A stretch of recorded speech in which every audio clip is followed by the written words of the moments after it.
recording. Okay. Thank you so much for being here today. We really appreciate it.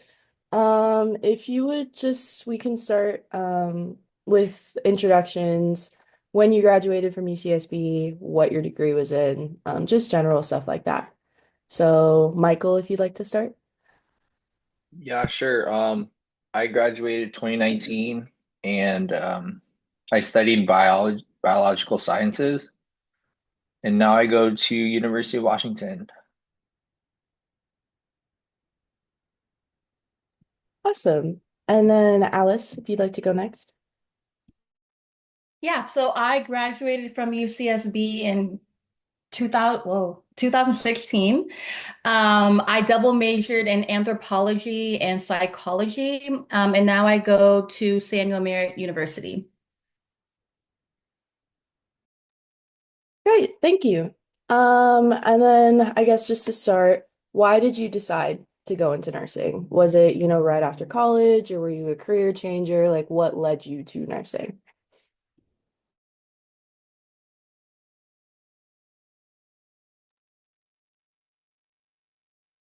Michael, you want to go or do you want me to go? Uh, sure, I'll go. Um, well, I actually originally wanted to go to PA school, so that was my original plan. I had I had Kawasaki's disease when I was a kid, so that kind of led me down healthcare related career paths. And I applied to PA school like twice and I didn't get in. And I also applied to nursing school at the same time. And I happened to get into nursing school. So um, that's why I'm here.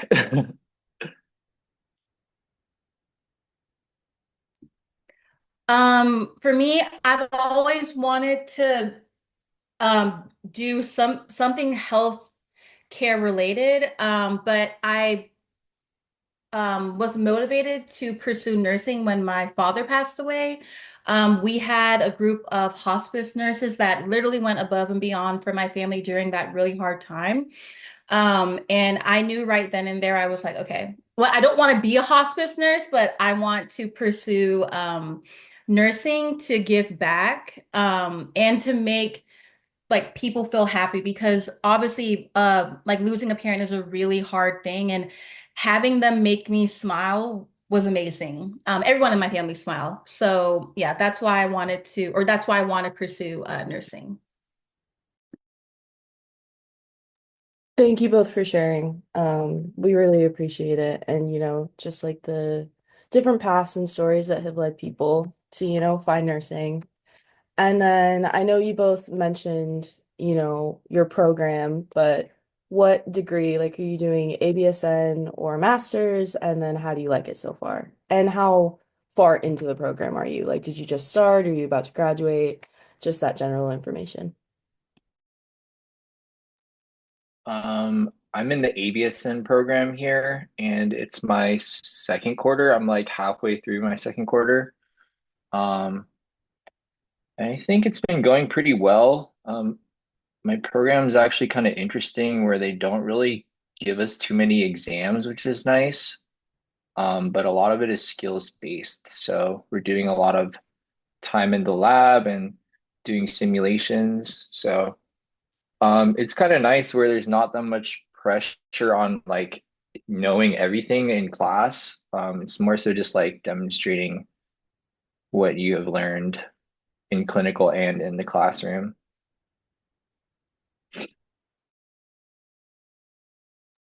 Dang, I wish I was going to your school, Michael, because mine is not like that. I'm also in an accelerated nursing program. I have 3 months left. So unlike Michael's, mine is exam based. So you'll have an exam every single week. And then you'll have this standardized exam called like the HESI exam after you're done with your 5 week course. Um, I would say that I like it in a sense where I'm gonna be done really quickly and I know I'm gonna be prepared for the NCLEX, but I don't like it in the sense where there is a lot of pressure to do well and there isn't a time to catch up. You always have to be on top of your stuff. Because so like my program has 3 quarters, but in every single quarter there's no, sorry, there's 3 semesters. In every single semester, there's 3 different blocks that are 5 weeks long. So once you're done with that first block, which you'll have like 2 to 3 classes, you're on to the next block. So there's not like if you fall behind, you have to keep going. Like you can't fall back. So yeah, I'm tired and I'm happy I'm graduating soon. But yeah, I mean, but it's completely doable. They give you the tools and resources to succeed, but you definitely have to be on top of your stuff. That's wild. Yeah, I don't even know how I'm doing it. I think with like the help of people in my cohort, but yeah, I definitely like cried every single day during my critical care unit because that was a really hard unit, but it's doable. You can do it. You can do it. I don't want to scare people. And that leads me to my next question about how you think like the work-life balance is. So, a lot of people want to know like, oh my gosh, am I never gonna have a social life when I start nursing school? And then also a lot of people don't have the luxury to not work. And a lot of the nursing websites say like, oh yeah, like we don't want you to have a job. So, what is in your like experience, I guess, on those type of things? Yeah, so I just moved to Seattle for this program. So my first quarter, I kind of didn't want to work to like adjust to life here. Um, and then I found that I had enough time to work, so I got a job as a nurse tech, which is kind of like it's basically like a CNA or PCT, but then they let you do the skills that you're checked off for while in school. So like you can do a little bit more stuff. Um, so I'm gonna be starting in like next week, so I can't really um judge on work-life balance, but because that's probably gonna go away. So I'd say if you're considering starting ABSN programs, just don't work the first couple like months to just see how it goes, and then you can pick up a job if you want. But yeah, because I basically was living off loans, and it's kind of just a necessity to like make money and not rely only on loans. So, and get more experience, of course. Um, So I was really fortunate. I'm a medical assistant and I work at Highland Hospital. And this is in California in Oakland. And they gave me 1 year of school leave. So I was placed on leave for that and for like the entire 1 year long program that I'm in. And so I get to go back once I graduate. So I didn't have to work, which is great. And I did save up money anticipating that I would be in this program for this 1 year. My program is 1 year. So I knew I would have I saved up money knowing that I would be off for an entire year. But also like similar to Michael, I did also have to take out loans for tuition. And that's normal. Like I wouldn't try to dwell on having to take out a loan if you need to. Um, we had like orientation for our program, and they did recommend that we don't work, that we wouldn't have time to during this program. And I can attest to that. Like if you have like we have off days, like probably 1 or 2 during the week, but you'll be studying. And if you're not studying, you're going to want to give yourself a mental break and not work. There are some people who are working overnight in my program and they're not doing that well. They're getting by, but they're not doing that well. But if that's something that you feel like you can handle, then I say I go, go for it. But I do agree with Michael, like during the start of your program, I would not work those first few months. And then maybe if things line up, then you can like take on a part-time job. But yeah, I wouldn't recommend working the beginning part of your program, not at all. Thank you guys. By the way, I don't know if I introduced myself, but I'm the vice president of Nursing Club. My name is Finn. Nice to meet you. Our next question is on that topic of really hard courses and being committed to school. Do you have any study tips or ways that help you get through the rigorous courses, whether that's like a study method or maybe like a way to like take a deep breath and like calm yourself down, like just ways that help you get through school, like either studying or like self-care wise.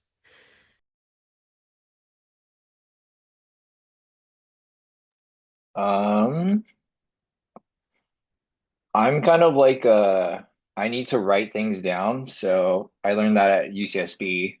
So uh I'll just like go through the notes or like the slides and kind of just like write everything down like on my iPad just so like it reinforces that material. And then I also think group setting's pretty helpful because like you can kind of explain things to people and that's kind of like the best way to like demonstrate your knowledge. And then also like your peers can do the same for you.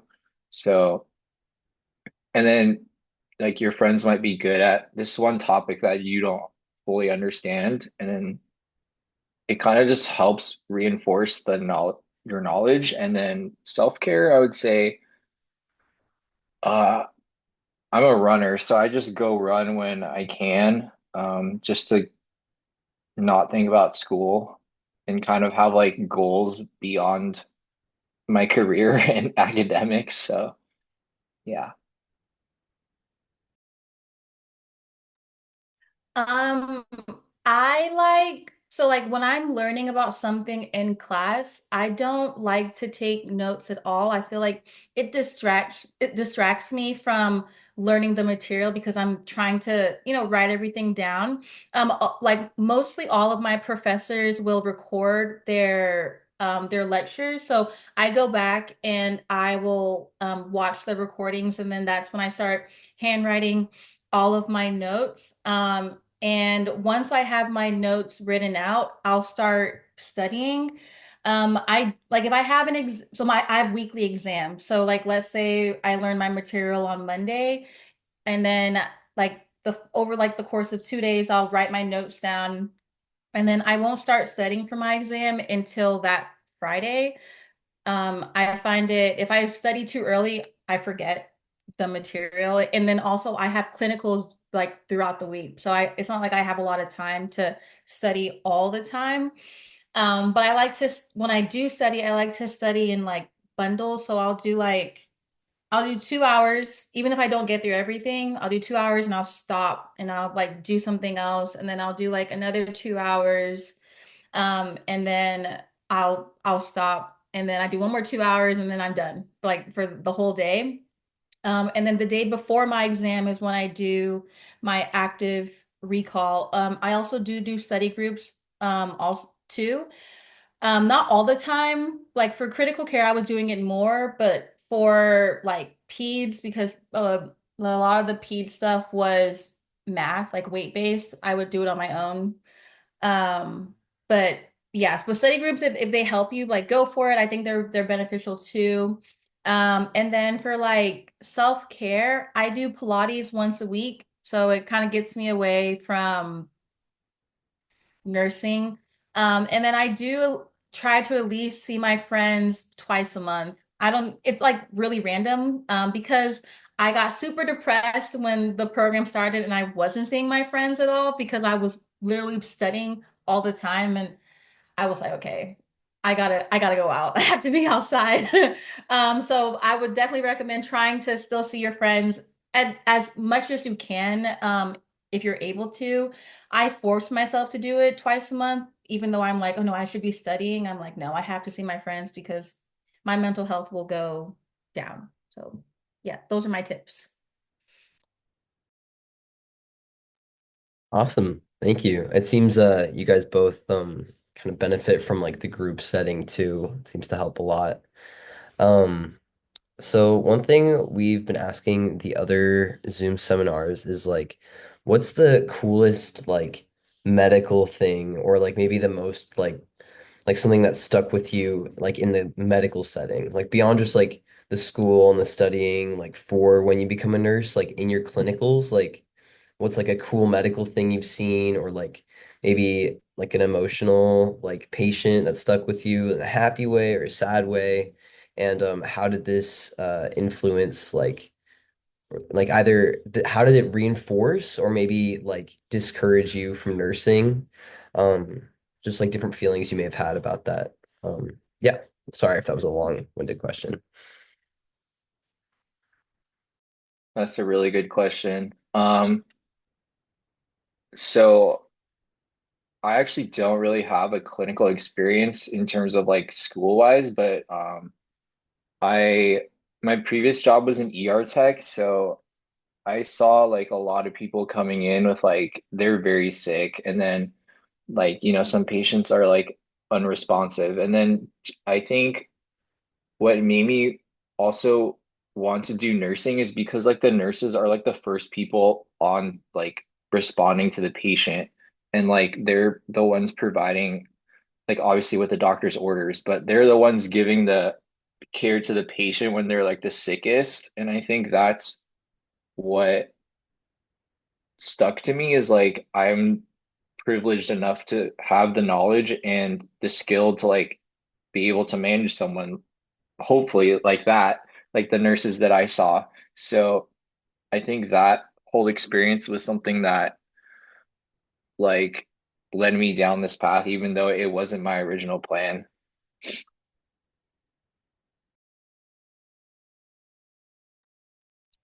Um, so I have two things that stuck out to me during clinicals. I would say so I'll start with the one that was like disgusting, where I was like, oh, I don't know if I want to be a nurse. I had clinicals in the ER, and there was a patient that came in with a stomy bag, and her bag was clogged. She ate like cashew nuts, and so her bag was literally clogged. And I don't know if you guys know what like a stomy bag is, but it's like you can't like you're not pooping throughout, I mean through your rectum. It's going through the stomy bag. So her bag was full of like unprocessed like poop and the cashew nuts. And I had to the nurse I was working with showed me how to unclog it. So I was unclogging it and I was like, I don't know if I want to do this. Like, like the smell, it was like going everywhere. So yeah, that like I was happy to be helping her, but I was like, oh my God, I have poop all over me and I have to go home to this. So I was like, I don't know if I want to like work in the ER.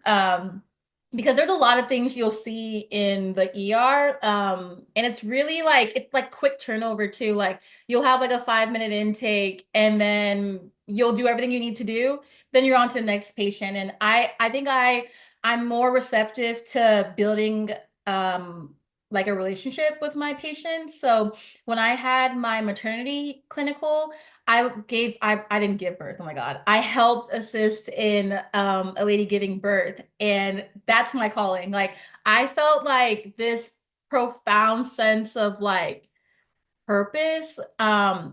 The patient I was assigned to felt so comfortable with me. It was her first time being pregnant.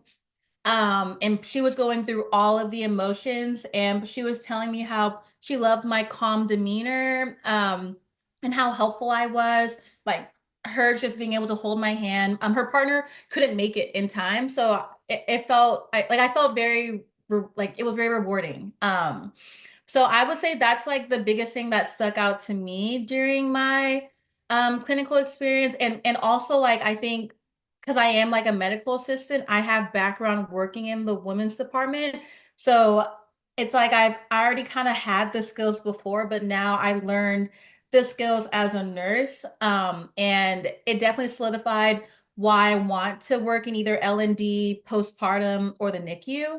Um, so yeah, so I would say that's what stuck out to me the most. And the ER did not stick out to me the most. Awesome. Thank you guys. Did you have something to add, Michael? Oh yeah, just a side note. So like I think it's super important that you guys get like clinical experience beforehand. I think well, not I don't even think it's required at some places, but I think it's definitely really helpful, and I think I wouldn't be here like if I didn't have experience beforehand, like even like because I was an ER tech and then I was also a scribe too. So I think those things definitely helped me like be more confident in my like skills because like some of my classmates they like didn't really have experience working in a hospital or like in general. So I think it'll definitely suit you well if you get a job before going to nursing school, even though it may not be required. Yeah, that's awesome. Um, Thank you for sharing that. We actually got a question about that. Someone asked in the chat if you could talk about your scribe and MA experiences a little bit more. If you guys like want to elaborate on that, because I think we're all at the age where we're trying to get more clinical experience. And I think scribe and MA are like the levels that we can kind of get to at this point in our education. So, if you guys could just talk about like the benefits, the drawbacks, that'd be cool. Yeah. So, or Michael, do you want to go first or? Okay. Yeah, so medical assisting is um, so it's an outpatient type of job. So if you go to like an appointment and you're getting checked in, the person that's taking your vital signs and then asking you like, do you have any allergies? Are you taking any medications? Like that's the medical assistant role. But it also depends on the department you're working at too. I think if you're doing like primary care, so adult medicine, you'll do like the intake and everything. Because I've done primary care, I've done peds, and I've done the women's department. And the women's department is where I've been at the longest for 3 years. Adult med, I was there for 1 year, and peds, I was there for 10 months. And like every department, my role as an MA was completely different. But like standard, you will like do vitals and like the intake. And I know for like adult medicine, if like a patient comes in complaining of like chest pain, like as the MA, you'll do like an electrocardiogram. And these are all things that you'll learn in like your MA program. And like for peds, you're giving a lot of like vaccines and stuff. And for women's, it's a lot more complex. So you're helping like providers, like for me, like I help providers with um like pap smears, DNCs, cyst removals, STI testing, ultrasounds.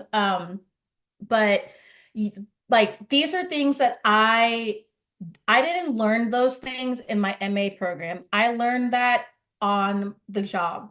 But everything that you're doing on the job is within your scope, and which is what you'll learn in your MA program. So I think I definitely recommend becoming a medical assistant. I think it's a good way to make connections. It's a good way to practice like your intake skills, so being personal with the patient, doing vitals, and then depending on, like I said, your department, building your skill set. I think I've learned a lot of good and like good and complex skills from every department that I've worked in. Um, and I think it's a good segue into nursing. Like you're not a nurse, you're a medical assistant, but nurses do take vitals, nurses do intakes. Nurses triage. As an MA, you can't triage, but you know, you're doing an intake still. So yeah, I mean, I would definitely recommend it. I went to a medical assistant program that was 1 year long, and it was affordable too. And yeah, so yeah, that's it. Yeah. Cool. Um, I guess so. I became a scribe just because it was something that I could do without attending a program. So they basically train you all on the job. And then I don't know if you guys are familiar with what scribes do, but essentially you're following the doctor around and like documenting everything for them. Um, so in the beginning, it's really difficult because the learning curve is very steep. Like you basically have to translate or you have to take in what the patient is telling you, document that, and then translate into like medical terminology, and then also like the doctor will just dictate to you like what the plan is for the patient. And then so essentially, or I worked at UCI in ear, nose, and throat doctors. So like my knowledge was very specialized. Um, but I did think that it was a good experience just because like when a patient came in with a certain thing, by the time that I like was a year in, like I could already figure out like what to do with this patient. Like even though I'm not like talking to them, I'm literally just standing in a corner.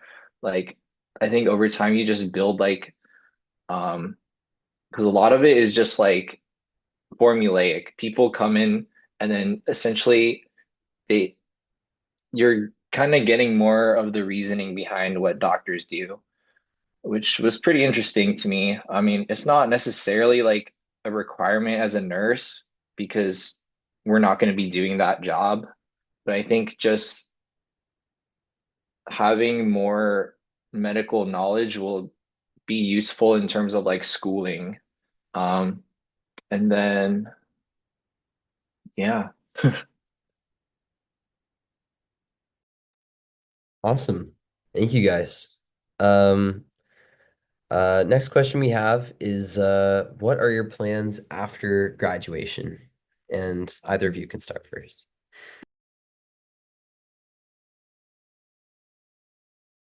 Maybe Alice can answer this one. She's closer to graduating than me. Um, I plan on passing my NCLEX first try, hopefully. And then continuing my work at Highland, either working, like I said, postpartum, NICU or L&D.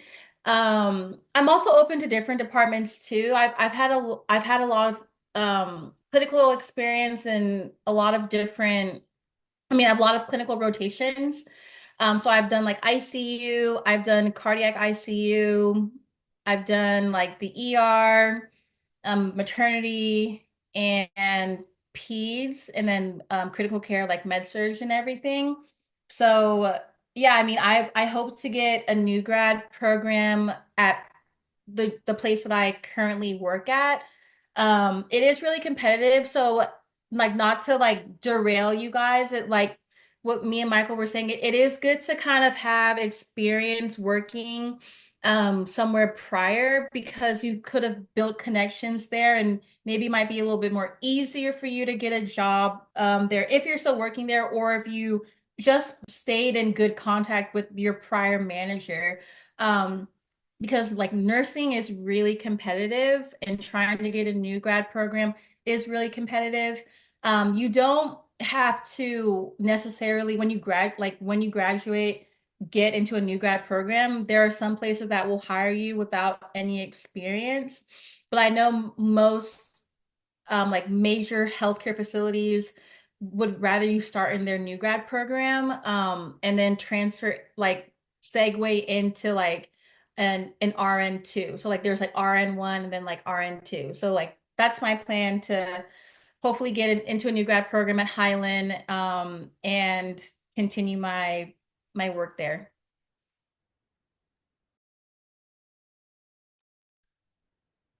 Are you guys familiar with like new grad residency programs?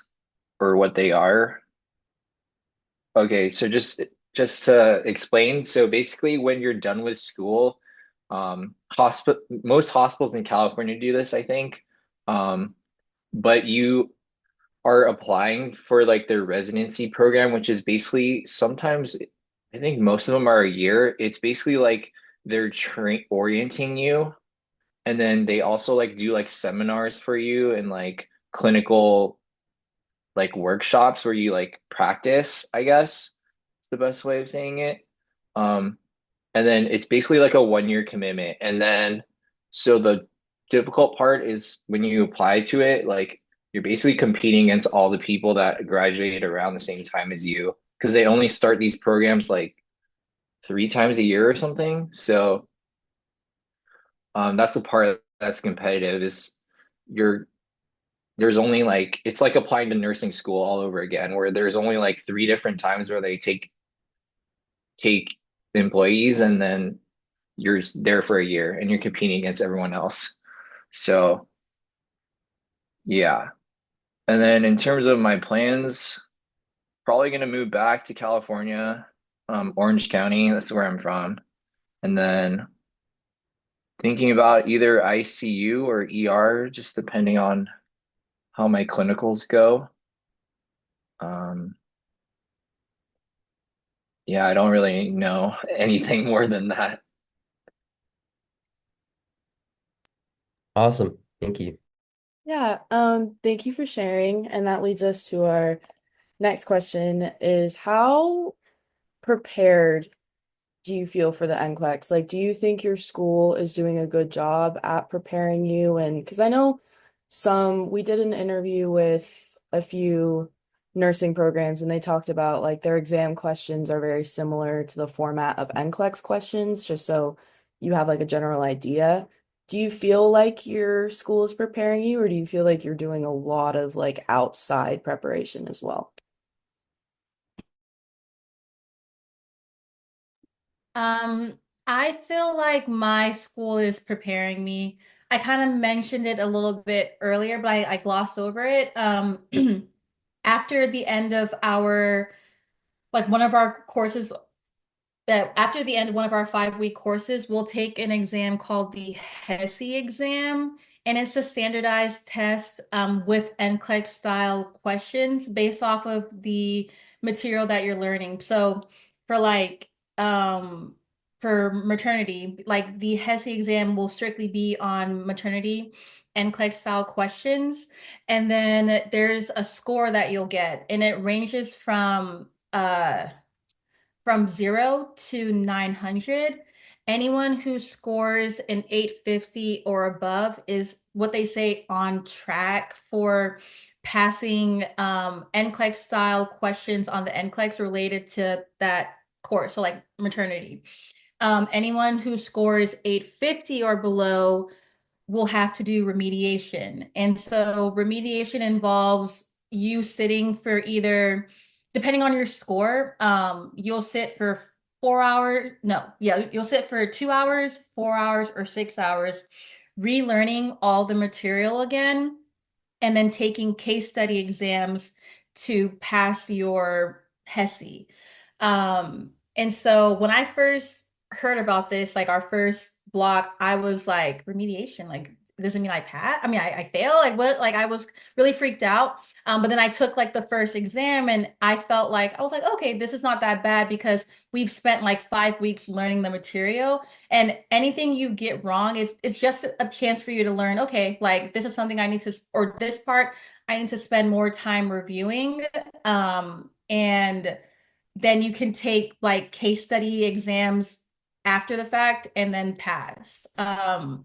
So I do like that they do this because you get a chance to see how well you're learning the material, but also how well you're critically thinking, because these questions are not straightforward, like basic exam questions. They are, you have to critically think. You have to apply what you've learned over like over that course to that question. And so I've done about 12 HESI exams because we're on our last semester now. Yeah, I've done about 12 of them, and I've only failed one. And it wasn't that bad. I mean, no, it was that bad. It was a bad score. But I mean, like doing the remediation wasn't that bad because yeah, you're reading material or they're giving you like PowerPoints. It's really it's material that you can learn easily. It's not like boring, like I have to sit here for this long, but it does track your time. So yeah, so I do like that. And then at the end of our program, we have to take our exit exam, and they kind of mimic it uh to kind of reference the NCLEX. Um and yeah, so if they were telling us if you don't pass your exit exam, you have to do some more remediation. Then you get to take it again. And then they said if you don't pass it the second time, you have to sit down with like the directors and figure out what's going on. So I haven't gone to that part yet. That part kind of scares me. But yeah, I do like that. Even though having to take a lot of exams it's a lot. I do like these HESI exams. I mean, they're hard questions. Because the NCLEX I don't believe is going to be easy. I think it's going to be a really hard exam.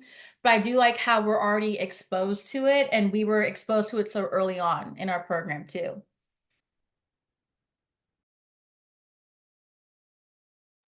That's a good question because that's actually a concern that I had going into like my classes because we don't really have exams.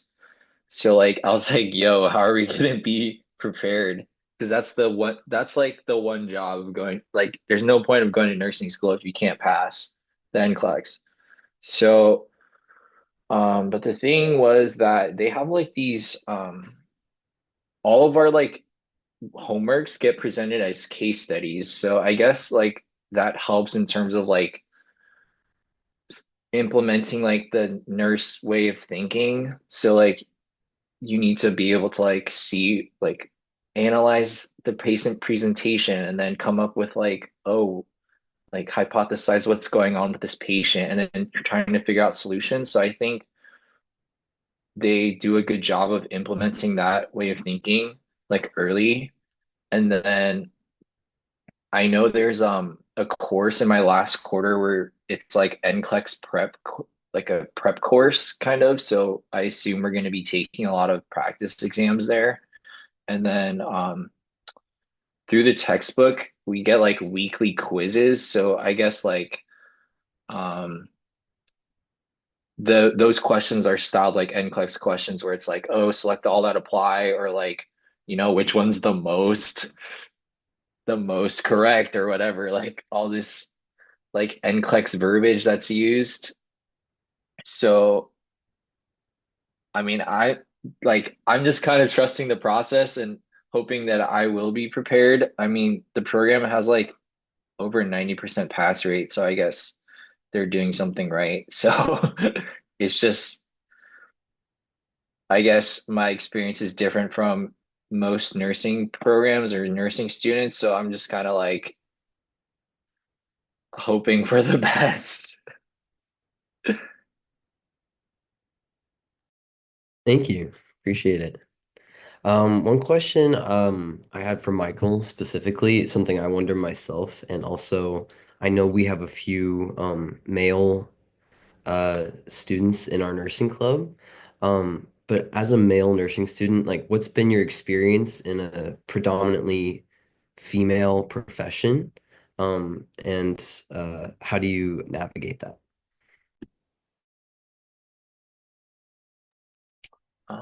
That's a good question. So I think initially my I never really considered being a nurse. I mean, I think primarily because of that stereotype.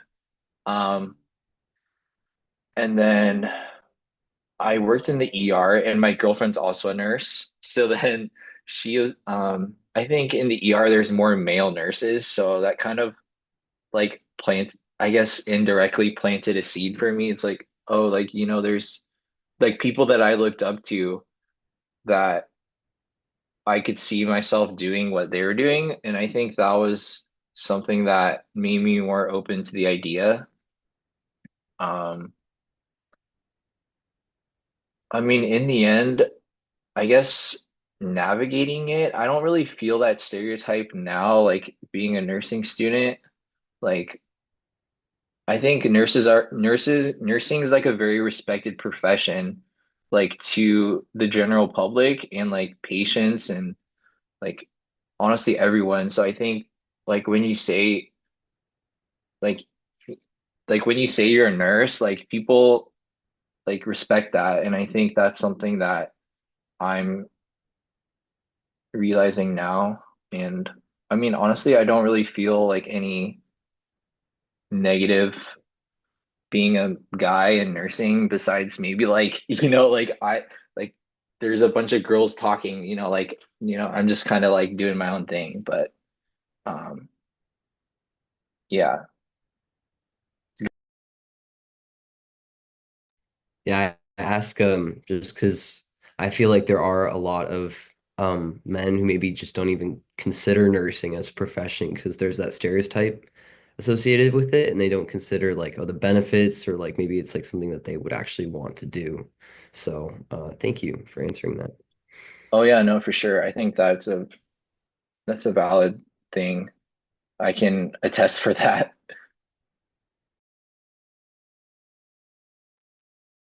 Yeah, thank you for sharing. And then our last question we have is there anything you wish someone would have told you before going into nursing, or something you wish you knew, or something you wish other people knew, just kind of like that piece of advice that was like, whoa, that probably would have made a big difference in my approach or how I felt about it. Anything of that sort.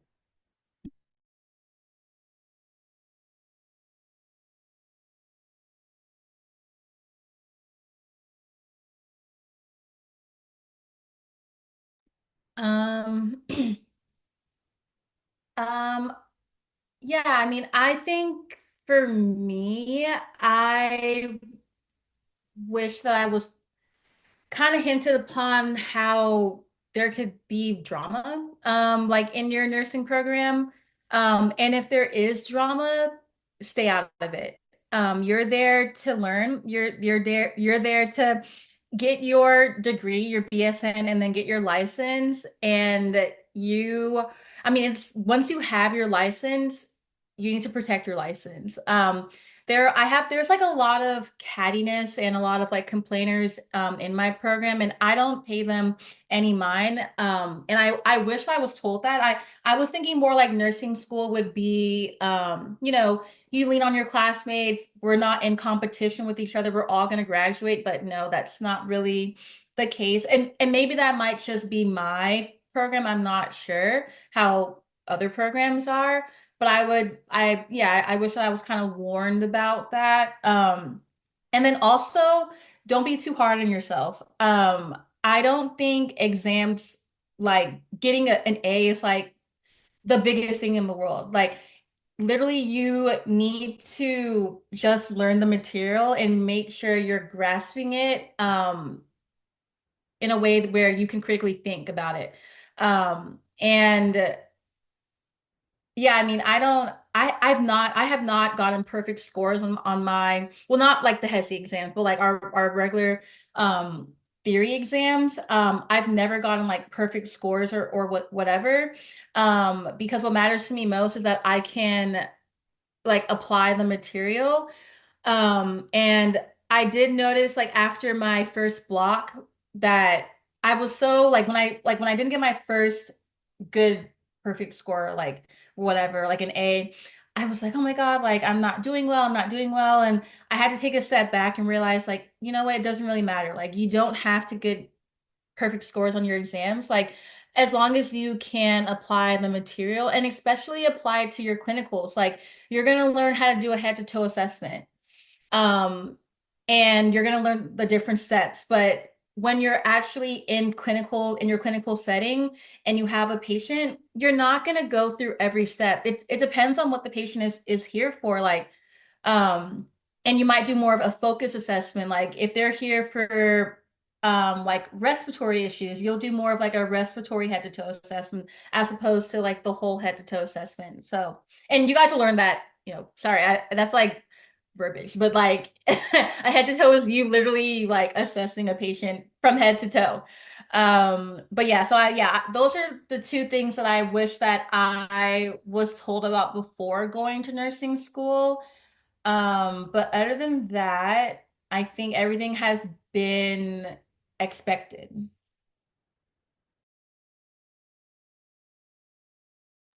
Um, I don't know if I have an answer to this question because like my girlfriend did an ABSN at Concordia in Irvine. Um, so I kind of already knew what to expect. Um, but yeah, I think every nursing program has drama and it's like high school 2.0. So yeah, but so try not to be involved in that. But I think as a guy, it's easier.